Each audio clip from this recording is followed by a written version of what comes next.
now, here's Act One of The Old Ones Are Hard to Kill. It begins with a stethoscope, a blood pressure reading, an electrocardiogram, and an altogether satisfying report on the health of Mrs. Ada Canby. Well, can't see a thing to complain about, Ada. That little congestion you had last time is all cleared up. All in all, I'd say you're doing fine. For a woman my age, you mean? The older the chicken, the tougher it is to kill. That's what my grandmother used to tell me, and she lived to be 98. Speaking of relatives, you see much of Walter. My grandson? Oh, the usual once-a-year visit. And he always comes up with the same complaint. What's that? That I shouldn't be living all alone. That big house of yours must get pretty lonely sometimes. Well, the truth is, Dr. George, I'm not alone there. You're not? I decided to take in the boarder last month. Really? I haven't written Walter about it. I'm sure he'd object to my taking in a stranger, but there's really nothing wrong with Mr. Paulson, except his health, maybe. His health? What's wrong with him? Oh, the poor man's had a terrible cold for the past 2 weeks.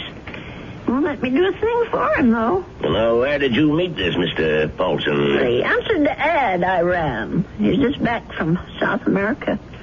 Been living in Brazil for years. He's a very nice gentleman, really. He keeps himself and tends his birds. He has the loveliest blue parakeets. You can hear them chirping all over the house. Oh, it's the friendliest sound. Well, I don't see anything wrong with what you're doing, Ada.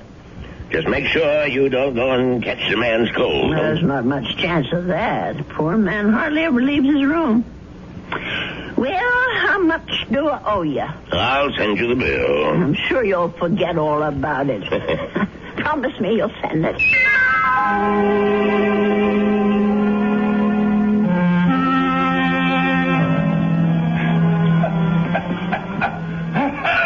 Oh, dear. Mr. Paulson? Are you all right? Yes, Mrs. Canby. I'm all right.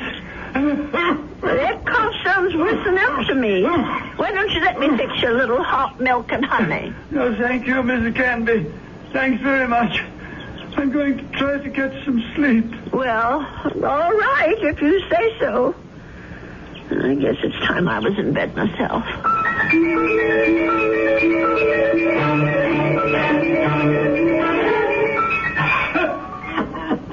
Oh, my, listen to that poor man. I wonder if he keeps his birds awake, too. Mrs. Canby, please. For heaven's sake, is he calling me? Mrs. Canby! He is calling me. I'm coming, Mr. Paulson. Oh, no. Where are those darn slippers? I'll be right there. What is it, Mr. Paulson? What's the matter? Mrs. Canby. Mr. Paulson, just look at you. Why didn't you tell me you were so sick? I would have called a doctor. No, too late now. Too late. I know a very good doctor. I saw him only this afternoon. I'll go and call him right now. No, please, listen to me. Well, I've got to get help for you, Mr. Paulson. I'm dying. Confession. Well, do you want to preach? Is that what you want? Richardson murdered 10 years ago. What? Murder. I did it. I killed him for money. I was paid. Did you hear me? Oh, Lord. Mr. Paulson, do you know what you're saying? Do you understand me? Lindell is innocent. I killed Richardson, not Lindell. Well, let me get help. You can tell them yourself, Mr. Paulson, and the police and the doctor. You tell them, please. Tell them to free Lindell. He's innocent. Tell them I'm the one who killed Richardson 10 years ago. Oh, I don't know anything about such things, and I don't want to. I did it. I killed Richardson. I did it. I don't want to hear it. Please don't tell me. Please. Mr. Paulson, Mr. Paulson? Oh, dear God, I think he's gone.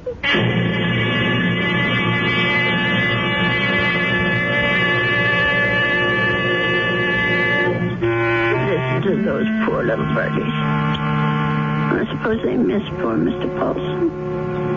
I'll lay them in his room. Well, let's see about this letter now. Dear Walter, I hope you don't mind my turning to you for advice, but I really don't know what to do. It's been 3 days since my boarder, Mr. Paulson, passed away, and I still haven't told the police what the man said to me. I just can't bring myself to get mixed up in anything like this. Dear, what's the use of writing Walter? He'll probably think I've dreamed it all up. No, I'll just forget it.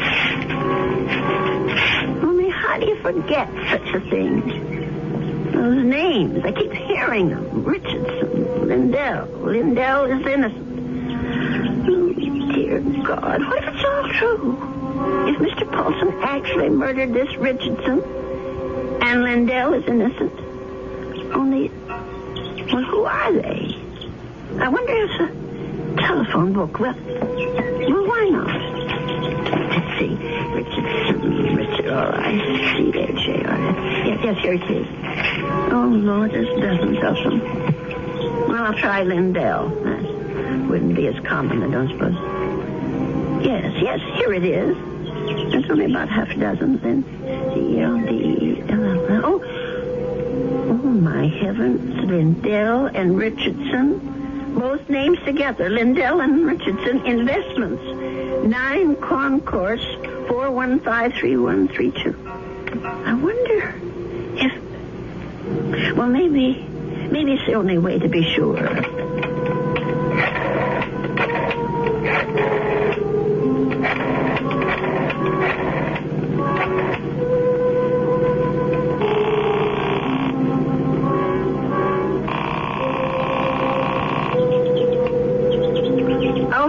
Hello? May I speak to Mr. Lindell? He isn't? Well, then what about Mr. Richardson?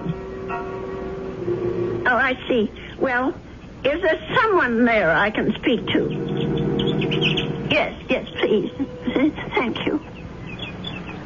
Hello. This is Mr. Chelton. May I be of service? Well, maybe you can. I want to know about your Mr. Richardson, about when he died. I think I did business with him once, a long time ago. Well, it's 10 years, madam, just about. But if you're interested in investment advice... Well, I'll think about it. Thank you very much. 10 years. Well, it could be a coincidence. I guess it all depends on how he died.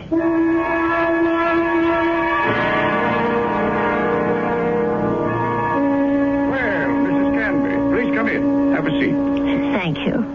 Well, now, how can we be of help to you? Well, I didn't come here to get help, Mr. Shelton. I came to help you, as a matter of fact. Or rather, somebody you know. Who would that be? Mr. John Lindell, the man who was supposed to have murdered Mr. Richardson. I'm afraid I'm not following you. Well, it took me all week to find out what happened to those two men, and finally I found the story in the old newspaper room down at the library about Mr. Lindell being indicted for killing his partner. But I'm sure you know the whole story a lot better than I do. Well, of course I know the story, but that was quite a long time ago, Mrs. Canby. 10 years doesn't seem so long when you're my age. Anyway, the point is that I can help your Mr. Lindell, only I can't do it alone. Did you know John Lindell? No, I didn't. Nor Mr. Richardson, for that matter. The man I knew was named Paulson. Who? I rented a room to Mr. Paulson, and he died about 8 days ago of pneumonia. I was there when it happened. Well, that's unfortunate, but... Before he died, Mr. Paulson told me something about Mr. Richardson's murder. He said Mr. Lindell hadn't been responsible, that he, Mr. Paulson, had committed it. For money. Oh, Mrs. Canby, listen to me. It was this man Lindell that bothered him. The fact that he was in prison for something he didn't do. I thought I should tell you this, Mr. Shelton, because you knew both of these gentlemen. It said so in the newspaper. Mrs. Canby, my dear woman. What? I don't know what silly story you heard, but it's completely wrong. There wasn't any question about what happened. This boarder of yours, whatever his name is, merely had an obsession. Well, just the same, I thought you could follow through on this business. Yeah.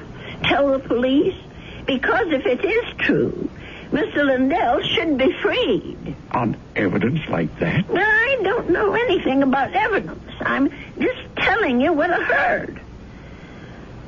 Well, never mind. I suppose I should have told the police myself. Oh, wait, Mrs. Canby. Let me put your mind at rest. John Lindell is no longer in prison. He isn't? He's dead, Mrs. Canby. He's been dead for the last 3 years. Oh. He wasn't a young man when all this happened, when he accused his partner, Fred Richardson, of defrauding him and shot him dead. He died? In prison? Even if all you say is true, that this man was Richardson's murderer, you can't help John Lindell any longer. He's beyond that. But his name, don't you want to clear his name? Have you any proof? Any living witness? Just myself. Forget it, Mrs. Canby. That's my advice to you. The old wound is healed. Don't reopen it. Oh, well, it troubles me so. I haven't thought of anything else since it happened. Perhaps if I saw a minister, if I had some advice from a man of God. Mrs. Canby, now you've said something. Now you've shown me the way. That's where our answer lies, dear woman, in prayer. Mm-hmm. In the forgiveness of our dear Lord. Will you pray with me, Mrs. Canby? Pray? Here? Why not? God is everywhere. Please, join me. Dear Lord, tell us what to do. Give us your divine guidance. Show us the path to righteousness. Mr. Shelton, Help us, O Lord. Help us to understand. Teach us to forgive the sins of others and to forget them. To forget. I feel much better now, Mrs. Canby. Do you? I'm not sure. Let us turn this matter over to God, Mrs. Canby. Not to the police, but to the Lord. It's in his hands now. Don't you agree? Well, in a way, that's true. Since they're dead now. All of them.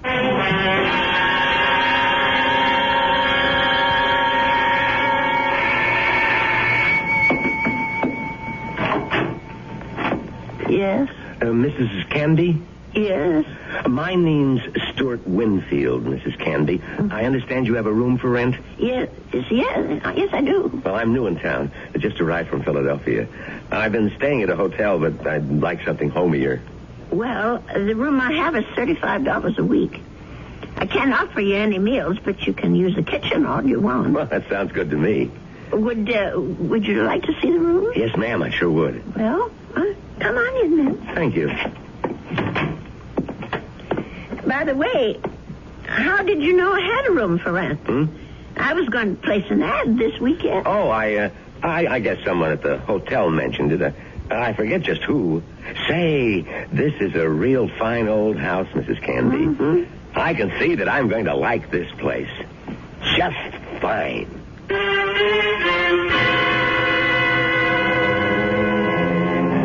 And so Mrs. Canby has a new boarder. He's a very personable young man with a great deal more charm than old Mr. Paulson had. Perhaps in a little while, Mrs. Canby will be able to forget her former boarder and the shocking confession he made on his deathbed. I'll be back shortly with Act 2. I want to...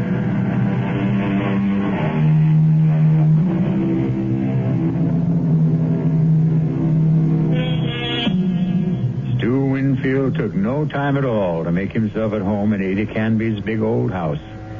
He loved everything about his room. The fine old four-poster bed, the crazy quilt that Ada herself had sewn up 40 years ago, the lace curtains on the window.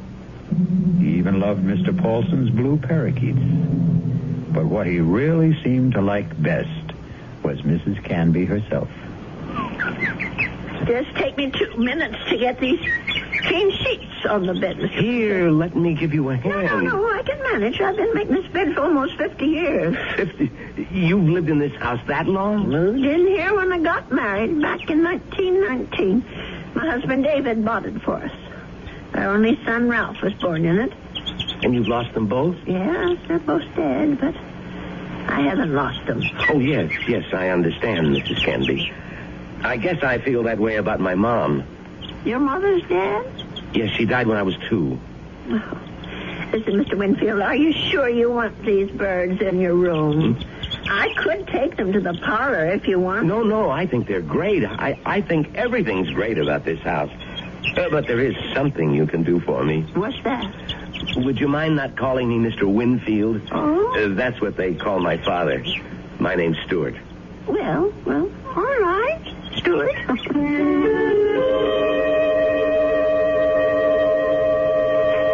Dear Walter, I think it's about time I told you that I have a boarder in my house. Mr. Winfield is the nicest young man you could want to meet. He's a great deal friendlier than my first gentleman, Mr. Paulson, and he seems to like nothing better than to sit around evenings and talk. We talk about his home and his parents and his plans for the future. I think the poor boy misses his home and family, and I'm sort of a substitute for all that. You know, it isn't really fair, Mrs. Canby. You said I had kitchen privileges, but that doesn't mean you have to cook for me. Well, it's a pleasure, Stuart. I haven't had anyone to cook for in years. You're kidding. You mean to say you cook this good without practice? Oh, you're just being nice. I'm sure that stew is just plain ordinary. It's terrific, no kidding. It tastes like, well, it tastes like home, if you know what I mean. It depends on whose home you mean. Well, my mom cooks stews like this. That's what I meant. Your mom? Well, but she died when you were only 2. Oh, well, I guess I didn't mean my mom exactly. I was thinking of my Aunt Martha. I mean, she's the one who sort of took over the cooking and stuff after my mother died. And my father's sister, you know? I see. Well, that was lucky that you had someone to take her place. Yeah, that's right. Excuse me. My, Stuart, you're not coming down with anything, are you? No, I'm fine. Just a little case of the sniffles. Listen, if your room isn't warm enough, I have an extra book. No, the room's just fine. Don't worry about it. Oh, you be sure now. I know I felt a little guilty about poor Mr. Paulson when he got sick. Maybe I didn't take good enough care of him. Paulson? Mm-hmm. Was that your former boarder, the bird lover? Yes, that was his name, the poor man. Tell me about him. Well, I don't really know that much about him. He lived here less than 2 months. Well, what sort of a guy was he? Well, very quiet. He kept to himself. Did you say he was from South America? I don't remember if I did or not. Well, you must have said it. Yes, of course. He was American, but he'd been living in Brazil. I don't know why exactly. Although, come to think of it, maybe I do. What do you mean? Well, it just occurred to me that Brazil might be just the place for someone who came into a lot of money and wanted to leave the country. I don't understand this. Oh, my. I really think you are getting a cold, Stuart. I'm getting that blanket out this minute. Now, wait, Mrs. Canby. I'd rather hear about... Never mind. I don't want to take any chances. I'll be right back. Yes, Mrs. Canby. Don't take any chances.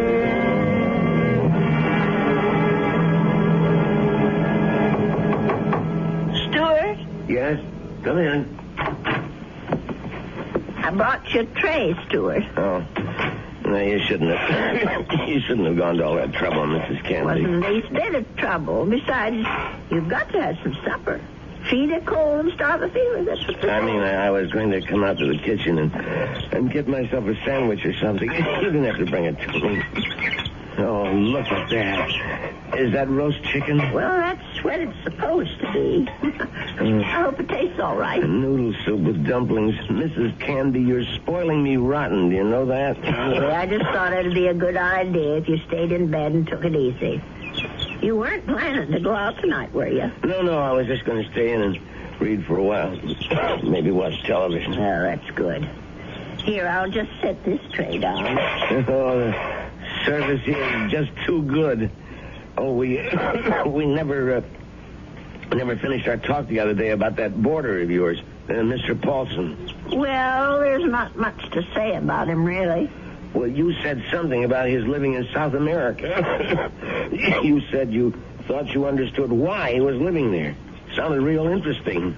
Well, the truth is, Stuart, there is something to tell about Mr. Paulson. Maybe you can help me feel better about it all. About what? I'm not going to tell you if you don't eat. All right, Mrs. Canby, I'll eat. Well, it happened just about 3 weeks ago.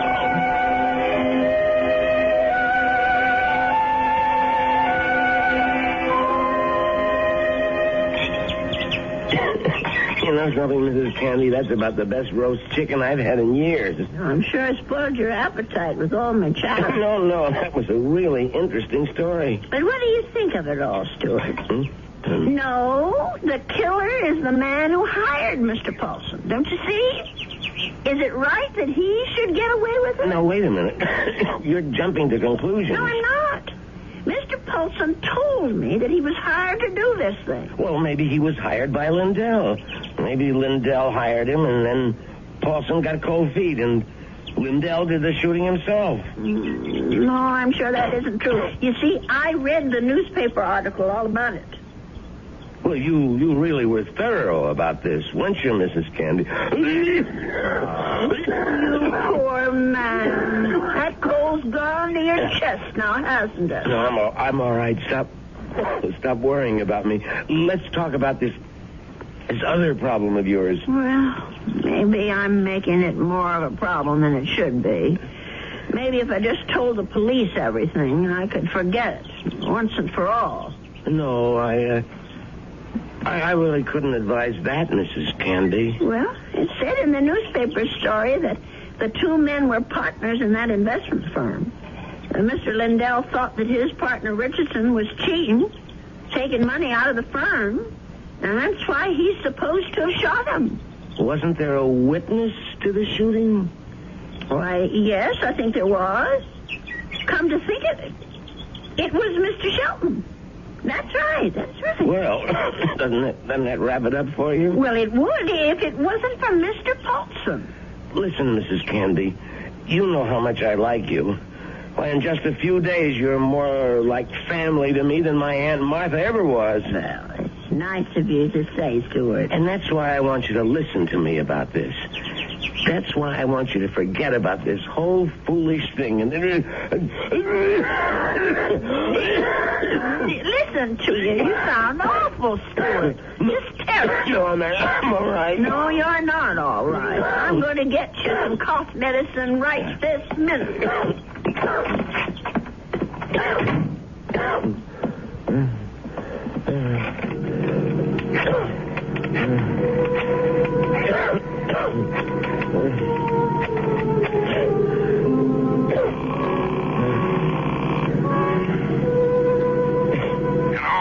Mr. Shelton, it's me, Winfield. Well, what's happening?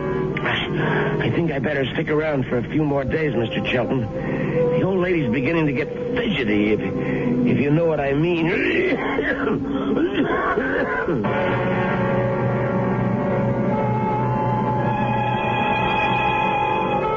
Well, something tells me that Stuart Winfield isn't such a nice young man after all.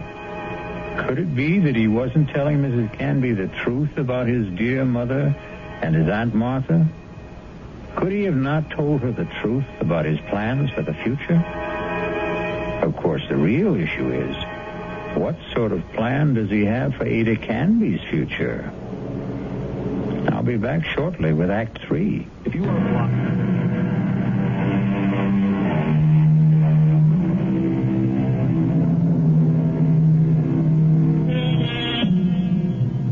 Mrs. Canby. She isn't sleeping well tonight. But of course, Mrs. Canby has good reasons for insomnia. Her thoughts are whirling. Her boarder Stuart was right. She doesn't want the bother of going to the police. And she firmly believes in the old adage, if you don't trouble trouble, trouble won't trouble you. But still... Oh, my. I'm just never going to get to sleep tonight. Poor Stuart. He's still coughing. I'm sure that room is just too drafty. I never should have let any boarders in until I got the windows fixed. Oh, dear. That poor boy. I'll never forget the terrible night Mr. Paulson was coughing so badly. Huh? And the way he looked, all gray and shrunken. If only I knew he was so sick. No. If only he'd never even come to this house. Mrs. Canby, I killed Richardson. I did it. Do I ever forget the sound of that man's voice? Lindell is innocent. Lindell is innocent. That poor man. All the years he spent in jail for something he didn't do. Let sleeping dogs lie, Mrs. Canby.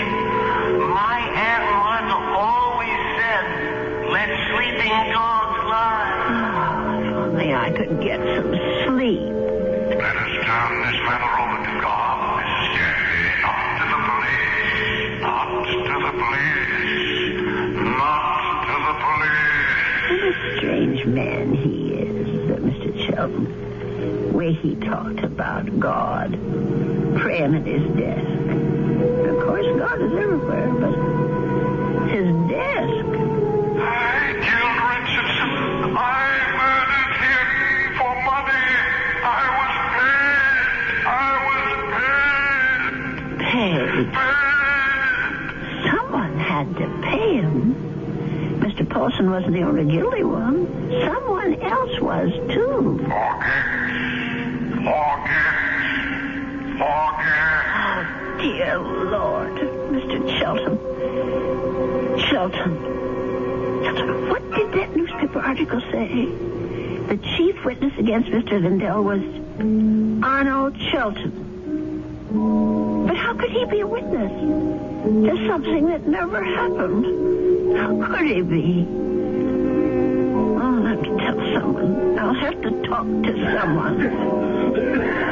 Yes, I'll tell Stuart about it. In the morning.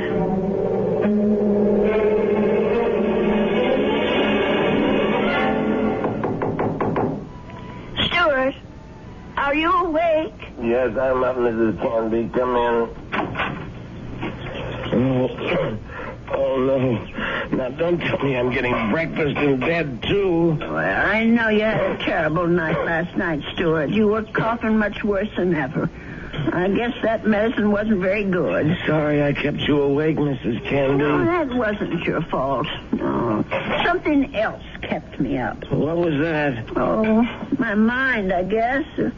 Maybe I should say my conscience. Oh, that sounds serious. But it is something serious, Stuart.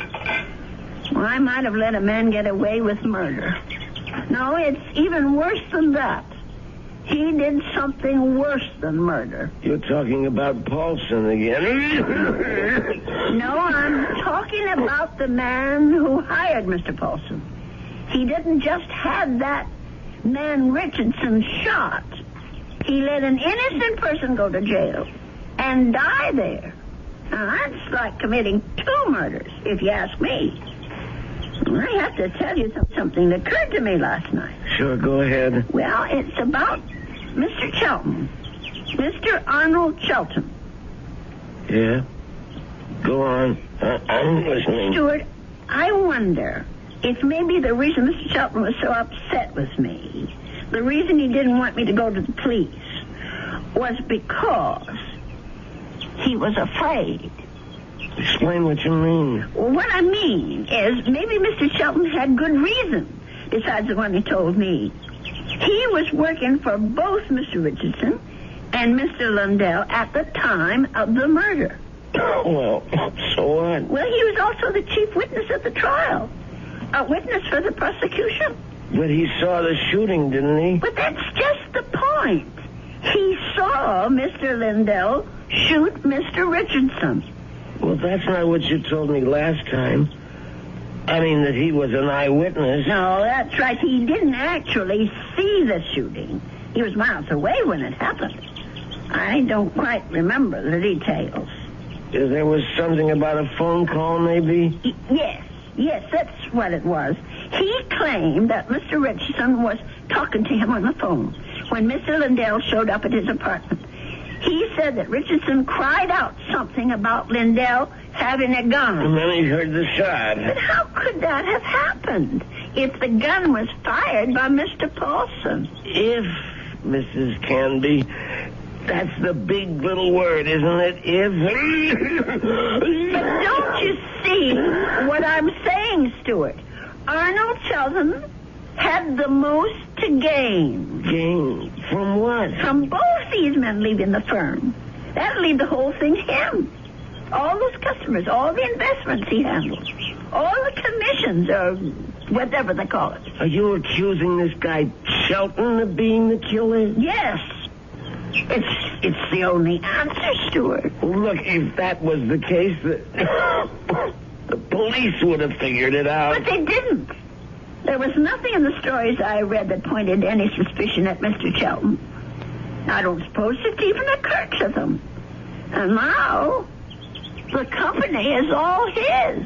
You don't call that evidence, do you? Well, then why didn't he let me go to the police? Why did he try so hard to talk me out of it? That man was praying to it. He was taking the name of the Lord in vain. Oh, I'm sorry, Stuart. I'm so sorry. I won't bother you anymore. I know what I have to do anyway. Mrs. Candy. I won't be gone long, Stuart. No, wait. But the minute I get back, I'm going to call Dr. George and ask him to come over. You're sick. Never mind the doctor. You're calling the police. No, I won't call them. You're right. I don't want them tracking mud in my parlor. I'm going down to the station house and talk to them. I'll get dressed now and go straight there. Please think about what you're doing. I'll tell them what I know, and they can do the rest. Now, you try to eat something, Stuart. Please. Mrs. Candy.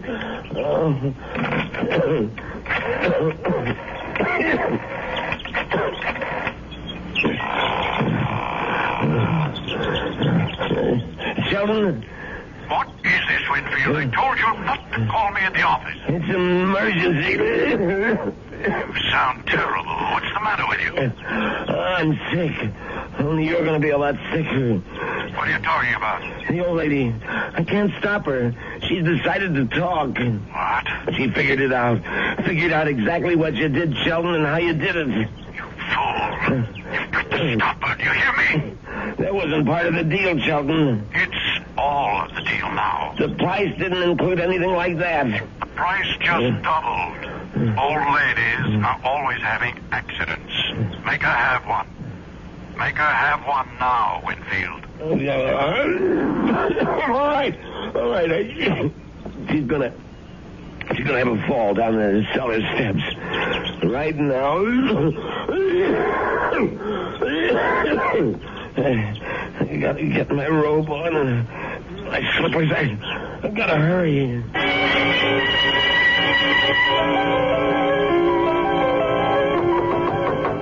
Stuart?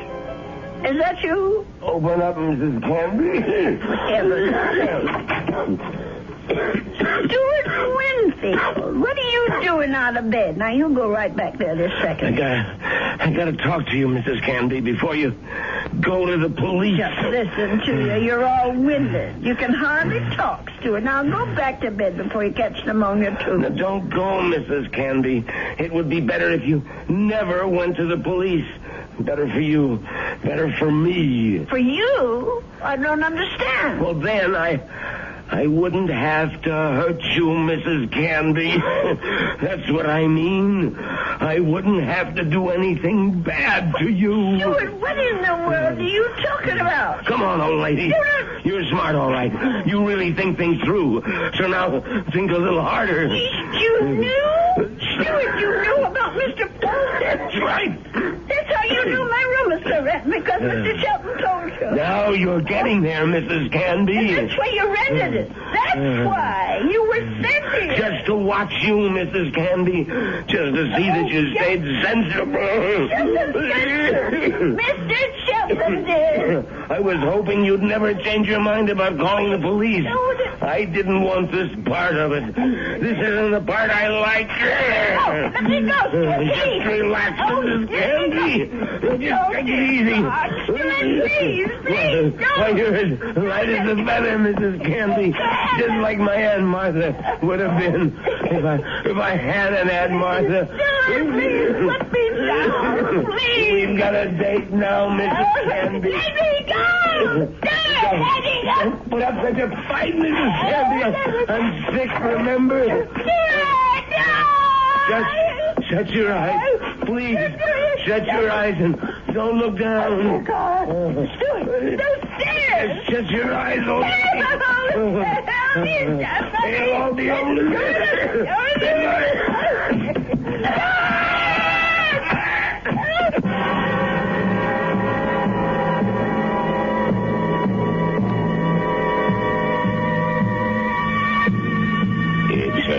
It's all right now, Ada. Just be glad that it wasn't you at the bottom of those stairs. Will he be all right, Dr. George? Now, what do you want to worry about that man for? Truth is, his injuries don't amount to very much. A couple of broken ribs seem to be the worst of it. But he'll be a patient for some time before they can put him in prison where he belongs.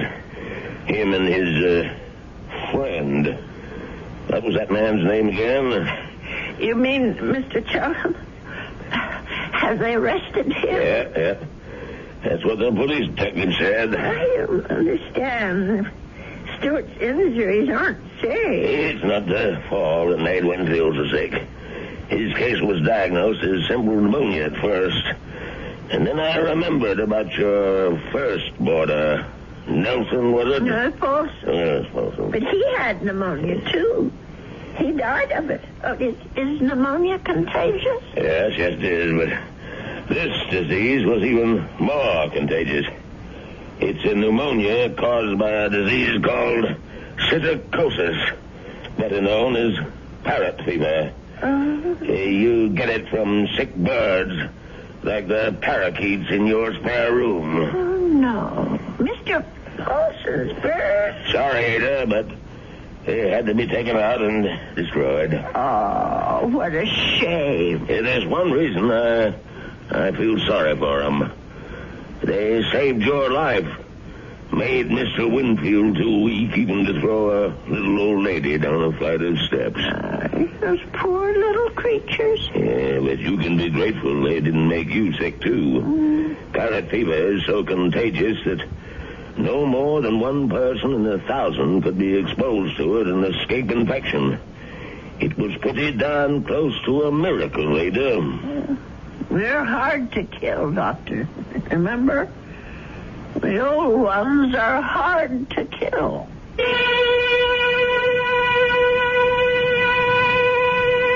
They say that people are living longer than ever before.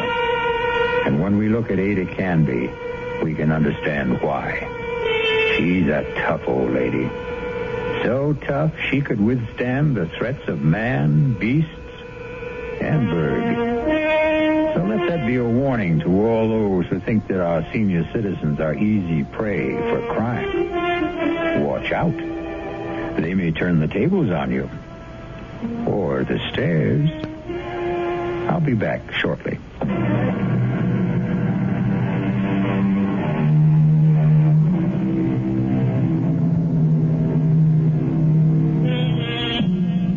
We have one final comment for you on behalf of Ada Canby and old people everywhere. There's a saying, there's no fool like an old fool. But it's also true that there's no wisdom and strength like old wisdom and strength. There. Does that make you feel better about your next birthday? Our cast included Agnes Moorehead, Leon Janney, and Roger DeKoven. The entire production was under the direction of Hyman Brown. This is E.G. Marshall inviting you to return to our Mystery Theater for another adventure in the macabre. Until next time, pleasant dreams.